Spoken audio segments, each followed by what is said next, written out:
They weren't on earth, they weren't in heaven. They were somewhere in between. A place where souls gathered who couldn't let go, who died but refused to move on, who built a whole community in the space between life and death. And she lived there for what felt like centuries, helping lost souls find their way home, until the day she realized she was lost too. Imagine standing in a place that feels like fog made solid, not quite physical, not quite energy, something in between.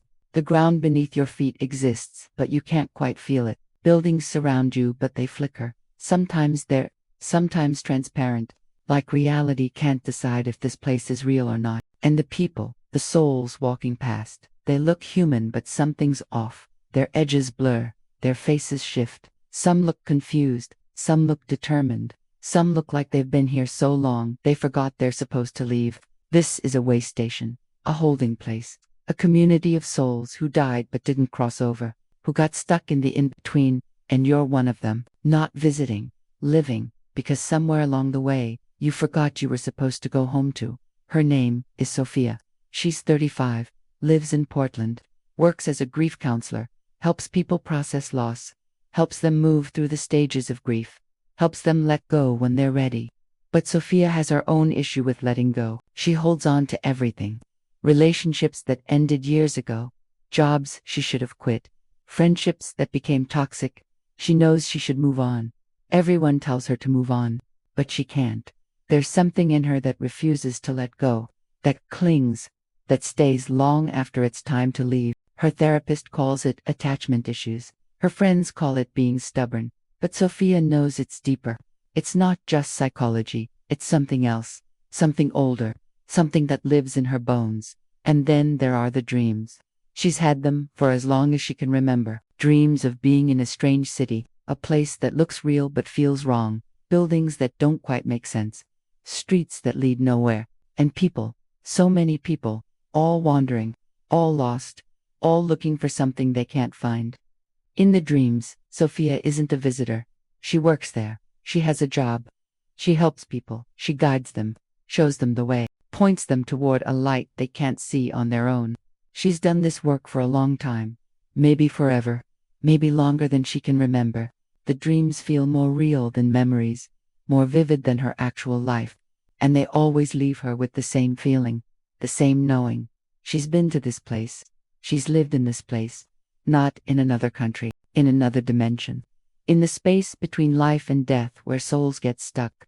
6 months ago, something happened that made the dreams impossible to ignore. Sophia was at a client's funeral. The woman had been struggling to let go of her deceased husband for 5 years.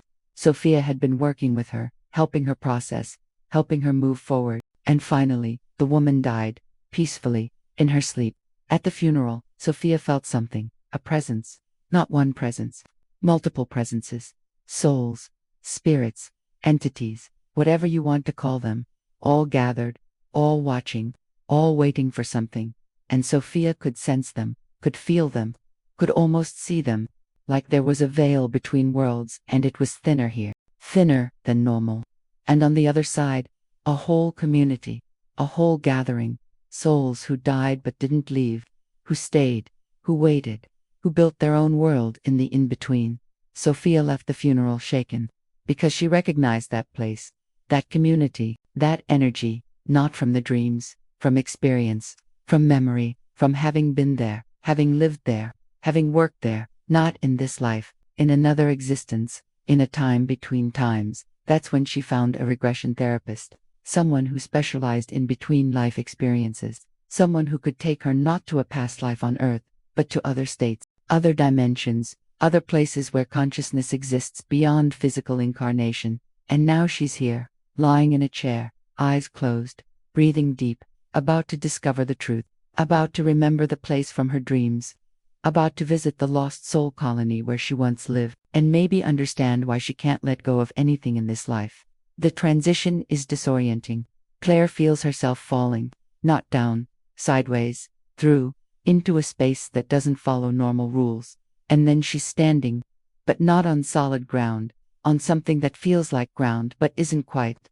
It's gray, misty, solid enough to support her weight but insubstantial enough that she feels like she could sink through it if she stopped paying attention. She looks around. She's in a city, but not a city like Earth cities. The buildings are there, but they're wrong. They look Victorian, Gothic, old European architecture, but the proportions are off. Windows too tall, doors that don't quite align, streets that curve in impossible ways, and the light, there's no sun, no sky, just a general grayness, like perpetual twilight, like the world is stuck between day and night and can't decide which to be. People walk past, or rather, souls walk past. They look human, dressed in clothes from different eras, some in medieval garb, some in Victorian dresses, some in 1920s suits, some in modern clothing, all mixed together, all existing in the same space even though they died decades or centuries apart. Sophia, or the consciousness that is Sophia, feels a jolt of recognition. She knows this place, has been here before, not as Sophia, as someone else, something else. Her name here is Mira, and she's a guide, a helper, someone who works in this colony helping lost souls find their way to wherever they were supposed to go next. Myra has been here a long time. She doesn't know how long. Time doesn't work the same here. Could be years, could be centuries. There's no way to measure, no day or night, no seasons, just the eternal gray, the endless now. She's walking through the city, on her way to the center. That's what they call it, the center, the main building where the guides gather, where they coordinate their work, where they plan how to help the lost ones. The lost ones, that's what they call the souls here. The ones who died but couldn't move on, who got stuck in this in-between place for various reasons. Fear of judgment, attachment to the physical world, unfinished business, trauma so deep they can't process it, confusion about being dead, refusal to accept death, all of them stuck, all of them building lives here in the gray, all of them needing help to finally let go and move on. Myra reaches the center. It's a large building. Looks like a cross between a library and a cathedral. Inside, it's dim, quiet, reverent. This is sacred space. This is where the real work happens. Other guides are already there, about 20 of them, all souls who chose to stay here, to help, to serve, not because they're stuck, because they volunteered, because this is their work, their calling, their purpose between incarnations. The lead guide stands at the front. His name is Orion. He's been here longer than anyone, maybe since this place was created, maybe he helped create it. Nobody knows, nobody asks. We have new arrivals, Orion says. His voice is calm, steady, like a teacher addressing a class. 3 souls who died recently, all struggling, all confused. They need help understanding where they are, what happened, what comes next. He explains that one died suddenly, car accident, didn't see it coming, still thinks he's alive, still trying to get to work, still confused about why nobody can see him. Another died after a long illness, but she's so attached to her grandchildren she can't leave, keeps trying to go back, keeps hovering around their house, keeps refusing to move forward. The third died by suicide, overwhelmed by guilt, convinced he's going to hell, too terrified to move toward the light, stuck in his own fear. Mira, Orion says, looking at her. You take the grandmother. You're good with attachment cases. Myra nods. She is good with attachment cases. Because she understands attachment, understands how love can become a chain, how caring can become clinging, how connection can become entrapment. She leaves the center, walks through the gray city toward the residential district. That's where most of the lost ones live. They build homes here, or rather, they manifest them, think them into existence, because this place responds to consciousness, to belief, to expectation. You think there should be a house. There's a house. You think there should be a street. There's a street. The whole city is a collective thought form, built by centuries of lost souls projecting their expectations onto the gray. Mira finds the grandmother's house easily. She can sense it, feel it, the energy of desperate love, of refusal to move on, of clinging to what was. She knocks on the door, not because she needs to, but because it's polite, because even here, in this strange place, manners matter, courtesy matters, respect matters. The door opens. An older woman stands there, looks to be in her 70s, wearing a floral dress, hair in a bun. She looks confused, lost. Can I help you? The woman asks. I'm Mira. I'm a guide. I'm here to talk to you about moving forward. The woman's face hardens. I'm not moving anywhere. My grandchildren need me. I have to stay close to them. May I come in? The woman hesitates, then steps aside. Mira enters. The house inside looks exactly like you'd expect a grandmother's house to look. Floral wallpaper, doilies on every surface, photos everywhere. Except the photos are strange, flickering, sometimes clear, sometimes fading, because they're not real photos, they're memories, manifestations, the woman's mind trying to hold on to what she loved. They sit in the living room. Myra doesn't rush, doesn't push, just sits, waits, creates space. How long have you been here? Mira finally asks. I don't know, a while, but I can't leave. My grandchildren, they're so young, they need me. They'll be okay, Mira says gently. They have parents, they have support, and you, staying here, doesn't help them.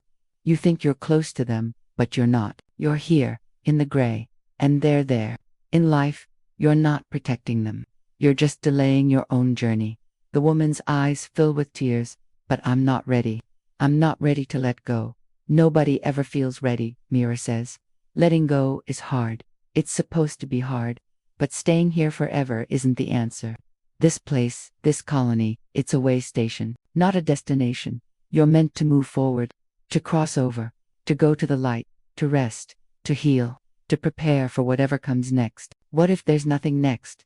What if it's just darkness, emptiness, nothingness? It's not, Myra says, with certainty. I've helped hundreds of souls cross over, and I've seen where they go. It's beautiful, it's peaceful, it's home. Much more home than this gray place. Much more real than these thought form houses we manifest here. The woman considers this. Mira can see her wavering, see her starting to open, starting to consider the possibility that maybe, just maybe, it's time to move on. Will I see them again? The woman asks. My grandchildren. In another life, another time. Probably, Myra says. Souls travel together, form groups, find each other again and again across lifetimes. Your grandchildren are part of your soul family. You'll meet them again, play different roles, learn new lessons. But right now, your job is done. You lived your life, you loved them well, and now it's time to go home, to rest, to let them continue their journeys while you take a break before your next one. The woman closes her eyes, takes a deep breath, and Mira sees it. The shift, the release, the letting go. Okay, the woman whispers, I'm ready. Show me how to leave. Mira stands, takes the woman's hand, and they walk outside. Mira points. In the distance, barely visible through the gray, there's a light, not bright, just a gentle glow, like a candle in the fog, but it's there. It's always been there. The lost ones just couldn't see it because they weren't looking, weren't ready. Walk toward that light, Mira says. Don't stop, don't look back, just walk, and when you reach it, you'll be home. The woman squeezes Mira's hand. Thank you for helping me see. That's what I'm here for. And the woman starts walking, slowly at first, then faster, and as she gets closer to the light, she starts to fade, becoming more transparent, more ethereal, until finally, she's gone. Crossed over, released, home. Mira feels the familiar mixture of emotions, satisfaction, relief, but also loneliness, because she stays. She always stays. She never goes toward the light herself. She just helps others find it. The scene shifts. Time passes, though Mira can't measure how much. She helps more souls. The man who died in the car accident. Once he accepts he's dead, he's ready to move on almost immediately. The suicide victim takes longer, requires more care, more patience, more reassurance that he's not going to hell, that he's not being punished, that he's allowed to go home. And then one day, Orion calls all the guides together. This is unusual. They don't usually have full meetings, just assignments, just work. But this is different. I want to talk about you, Orion says, looking at each guide individually, about how long you've been here, about whether it's time for some of you to move on too. Murmurs through the group, confusion, uncertainty. They're guides. They're supposed to stay. That's their job, their purpose, their reason for being here. Being a guide is noble, Orion continues. It's important work, but it's not meant to be forever. You're supposed to help for a while, then move on yourselves, cross over, rest, incarnate again, continue your own journeys. But some of you have been here too long, have forgotten that you're also supposed to leave eventually. His eyes land on Mira, and she feels a jolt, a recognition, a knowing she's been avoiding. He's talking about her. She's been here too long, has forgotten she's supposed to leave. has become so focused on helping others that she's lost in her own way, not attached to the physical world like the souls she helps, but attached to this work, this place, this identity as a guide. After the meeting, Orion approaches Mira privately. You've been here 243 years. Mira feels shocked. That can't be right. It is, I keep track. You died in 1780, on Earth, as a midwife. You crossed over, rested briefly, and then volunteered to come here, to help. You were supposed to stay for a decade or two, then go back to the light, rest fully, prepare for your next incarnation, but you never left. You just kept working, kept helping, kept avoiding your own journey. But the work is important, Mira protests. These souls need help. There will always be lost souls, Orion says gently. Always more work to do. If you wait until everyone is helped, you'll wait forever. You have to choose to leave, choose to move on, choose your own journey, even when there's still work here. I don't know how, Mira admits. I don't know how to leave, how to let go of this place, this purpose, this identity. That's why I'm talking to you. Because you've been helping others let go for so long, you've forgotten how to do it yourself. You've become what you help others release, attached, stuck, lost, in your own way. Myra feels the truth of this landing in her consciousness. Heavy, undeniable, she is stuck. Just like the souls she helps. Not for the same reasons, but stuck nonetheless. Orion takes Myra to a place she's never been. The edge of the colony, where the gray city ends and something else begins. A boundary, a threshold, a place between the in-between and wherever comes next. Look, Orion says, pointing. Mira looks and she sees it. Beyond the gray, beyond the mist, there's light. Real light, not the dim glow of the beacon that lost souls follow, but brilliant, warm, welcoming light. The light of home, the light of source, the light she's been helping others find while never seeking it herself. Why haven't I seen this before? Mira asks. Because you weren't looking. You were too busy looking at others, helping others, guiding others. You forgot to guide yourself. Mira stares at the light, and she feels something she hasn't felt in 243 years. Longing, deep, aching longing, to go there, to be there, to stop working and rest, to stop helping and receive help, to stop being the guide and just be a soul, a traveler, a being on a journey. What about my work? Myra asks. What about the lost ones who still need help? Other guides will help them. New guides are always coming. Souls who volunteer, who choose this work for a time. You don't have to do it forever. You were never supposed to do it forever. You were supposed to help for a while, learn what you came to learn, and then move on. What was I supposed to learn?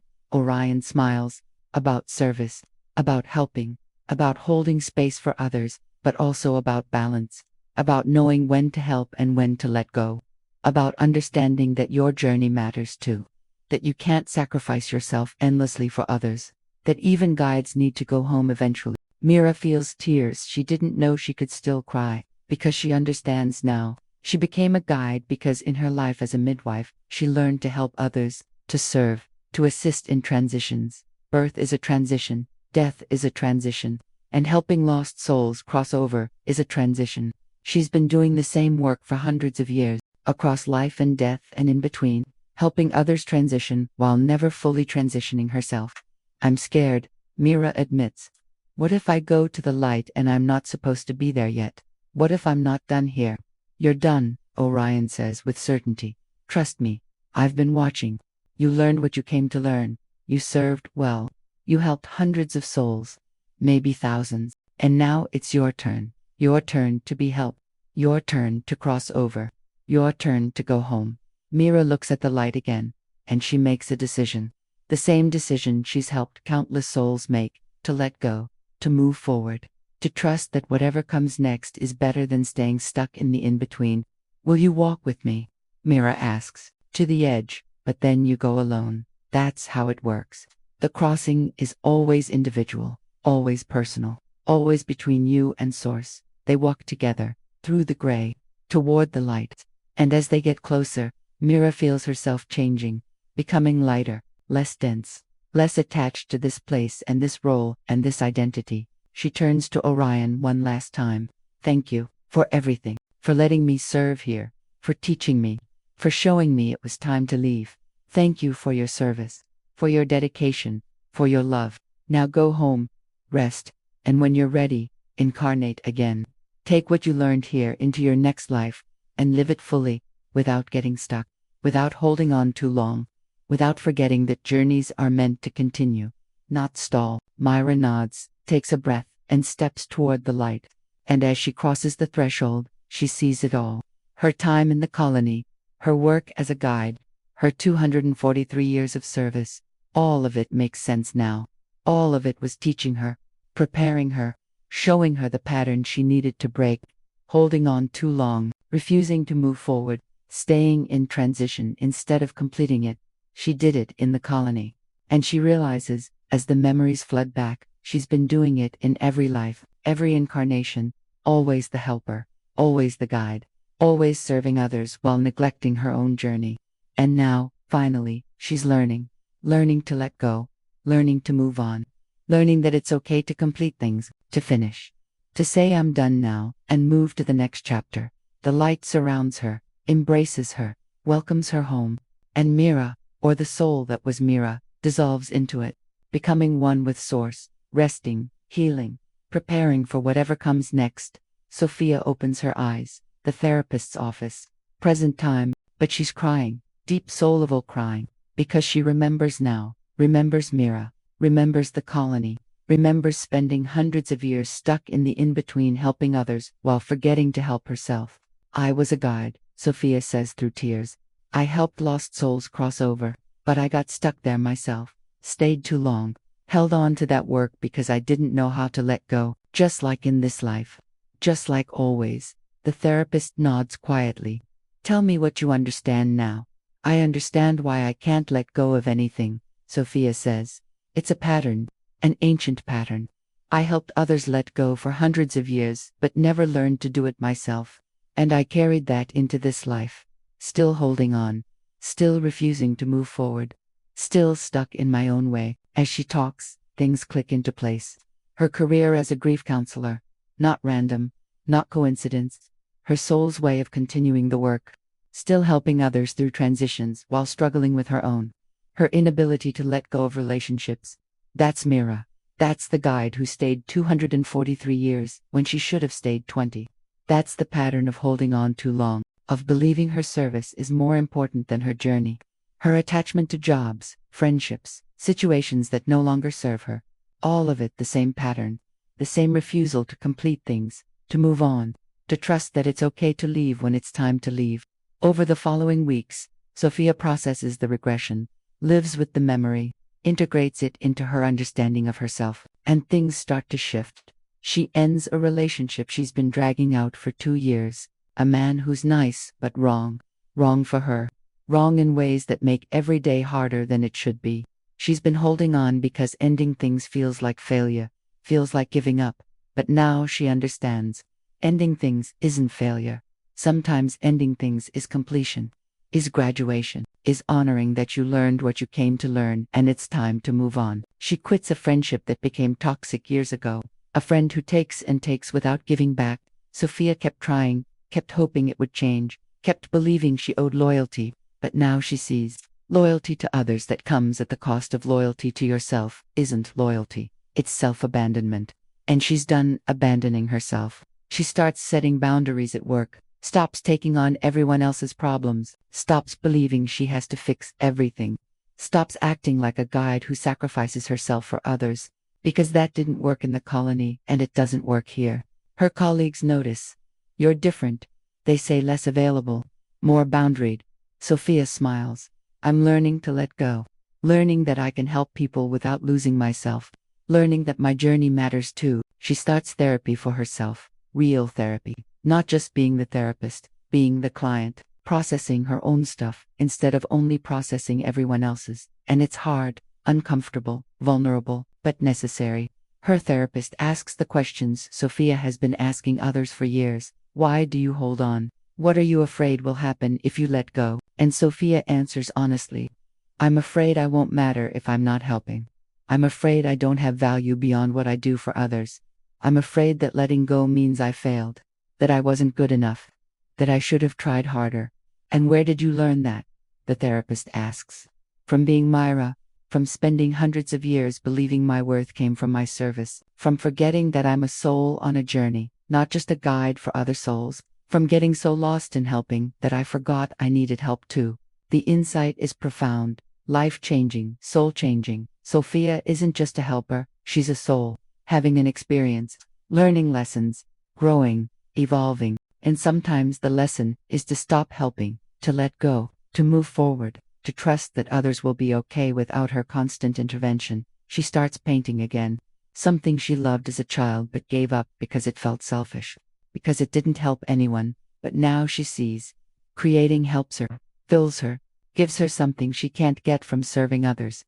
And that matters. She matters. Her joy matters. Her fulfillment matters, not just other people's. One day, she's at a client's session, a woman struggling to let go of her deceased mother, and Sophia hears herself saying something new, something she couldn't have said before. Letting go doesn't mean you didn't love her. It means you love yourself enough to continue your journey. Your mother wouldn't want you stuck, wouldn't want you in limbo, would want you living, moving forward, completing your story. You can honor her and let go at the same time. Those aren't opposite things. The woman cries, nods, understands, and Sophia realizes she just gave herself the same advice. Finally, after all these lifetimes, she can honor her past and let go of it, can acknowledge what was while moving toward what's next, can complete things without guilt. That night, Sophia dreams. She's back in the gray city, but not stuck there, just visiting, and she sees Orion. He smiles at her. You did it, he says. You learned the lesson. Finally learned to let go. I'm still learning, Sophia admits. It's not automatic yet. I still have to choose it. Every day, every situation. But I'm choosing it. That's progress. That's everything, Orion says. The choosing is the whole point. You'll probably struggle with this for your whole life. Maybe many lives. But now, you're aware. Now, you're working on it. Now you're not 243 years stuck. You're moving. Slowly, maybe, but moving. Sophia wakes up feeling lighter, clearer, like something heavy has been lifted. Not gone completely, but lifted enough that she can breathe, can move, can continue. She starts helping her clients differently. Not doing the work for them, but showing them how to do it themselves. Not becoming their guide forever, but being their guide for a season, then gently pushing them toward independence, toward their own strength, toward their own journey. Some clients resist, want her to fix them, want her to solve their problems, want her to be the permanent guide. But Sophia knows better now. She says, gently but firmly, I can help you, but I can't do it for you. And I can't do it forever. My job is to show you the way. Your job is to walk it. And eventually, my job is to let you go so you can walk it on your own. It's hard, goes against every instinct, every pattern, every lifetime of being the helper, but it's necessary. For them and for her. Months pass. Sophia continues to practice letting go, practice moving forward, practice completing things, and she gets better at it. Not perfect, but better. She starts a new relationship with a man who's actually right for her. And when red flags appear, small ones, she addresses them, doesn't ignore them, doesn't hope they'll go away, doesn't hold on regardless, just addresses them. And if they can't be resolved, she let go. She knows that now, she can let go. It's a skill she's finally learning. She's sitting in her apartment one evening, painting, music playing, cat purring on the couch, and she feels it. Peace, contentment, the sense of being exactly where she's supposed to be, not stuck, not holding on, just here, fully here, in this moment, in this life, moving forward at the right pace. And she whispers to Myra, to the guide she was, to the soul she's always been, thank you, for showing me, for teaching me, for being stuck so I could learn to be unstuck. I honor you. I release you. You can rest now. We can rest now. The work is never done, but our part of it can be. We can move on. We can let go. We can trust that others will continue. And we can focus on our own journey. Finally, completely, fully. If you've ever held on to long stayed when you should have left, helped others while forgetting to help yourself, maybe you were a guide. Once, too, maybe you lived between worlds, helping lost souls while becoming lost yourself. Maybe you're still learning that your journey matters as much as anyone else's, and if this story felt like a mirror, showing you something you needed to see, subscribe to continue exploring the mysteries we carry across lifetimes.